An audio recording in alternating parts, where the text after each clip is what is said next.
صحابي تعالوا بقى بينا كده اوريكم العظمة دي اتعملت ازاي. ده كده كان شكلها قبل ما تستوي وده بعدها.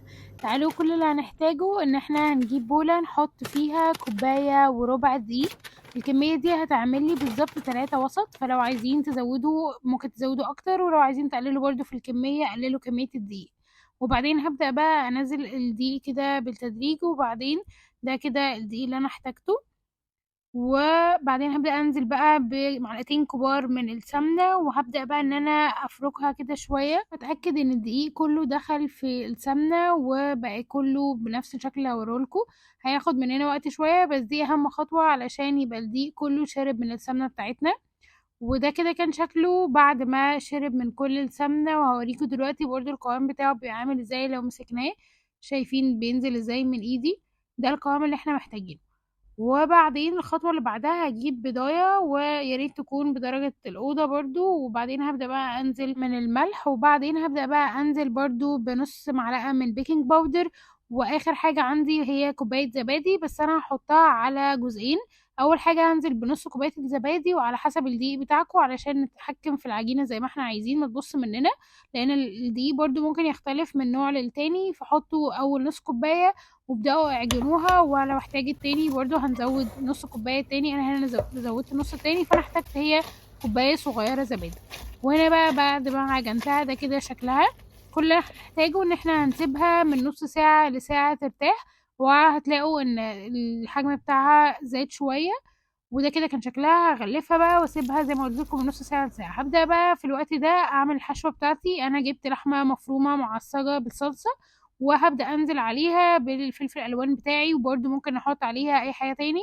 Hour later. هنا بقى العجينة بتاعتنا كانت جاهزة ان احنا نشكلها زي ما احنا عايزين. طبعا الرخامة بتاعتي هحط عليها شوية دقيق، انزل بالعجينة بتاعتي، وبجد حاجة كده فلافي وطرية قوي، هتبدأ تتشكل معاكم زي ما انتوا عايزين. اول حاجة انا بدأت اجيب النشابة الكبيرة بتاعتي علشان اقدر ان انا افردها زي ما انا عايزة. عملت لكم اختصار شوية للفرد علشان ما تزهقوش. فده كده كان شكلها. هبدأ بقى اسويها بشكل يكون مربع كده من الناحيتين، فشلت الزيادة من الطرفين بالسكينة. وبعدين هبدأ بقى اقسمها من النص علشان تكون جزئين جنب بعض. وانا هنا هعمل معاكم واحدة، وزي ما قلت لكم هي بتعمل 3 بالعدد اللي احنا عاملينه. هبدأ بقى احط الحشو في النص، وخلي بالكم الحشو ما يتحطش في الاطراف. وبعدين هابدأ بقى أنزل على الجبنة بشوية موتزاريلا، وممكن تزودوا لها زيتون مخلل أو أي حاجة انتوا برضو حابين انها تكون موجودة.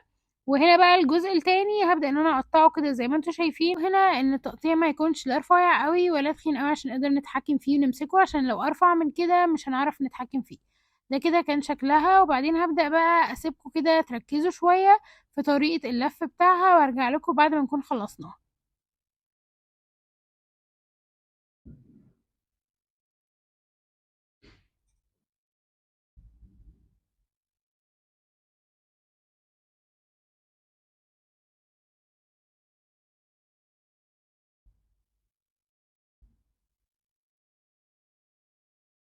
يا رب تكون سهلة بالنسبة لكم. حاولوا تركزوا فيها تاني وهتعرفوا تجيبوها. وما تنسوش تعملوا لي لايك وشير وسبسكرايب، وهعمل لكم وصفات تانية كتير بنفس العجينة دي.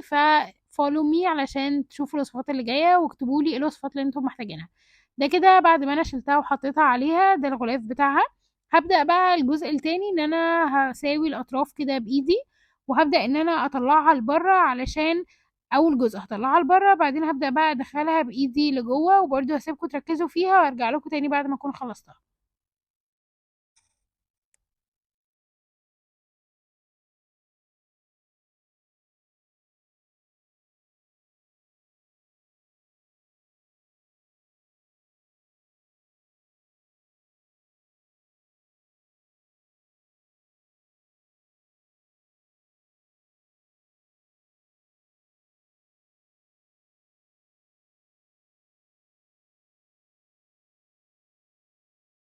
وده كده كان شكلها بعد ما نقلتها على الصينية اللي انا هدخلها فيها الفرن. وهندخلها على فرن 180. مش هتاخد بالظبط 10 دقايق، فخلوا بالكم منها. انا الصراحة ما بحبش ادهن الوش بتاعها ببيض، فانا اخترت ان انا ادهنه بصلصة بيتزا. وبرده لو انتوا حابين ياخد لون برتقاني كده ممكن تدهنوه ببيض لو انتوا معندكوش مشكلة. زي ما قلت لكم انا هنا كده هبدأ بقى ان انا ادهنها بصلصة البيتزا. وممكن لو مش عايزين صلصة بيتزا ممكن تجيبوا أي صلصة وتحطوا عليها معلقة خل صغيرة وتحطوا عليها زعتر وشوية توابل وهتقلب معاكم بأحلى صلصة بيتزا.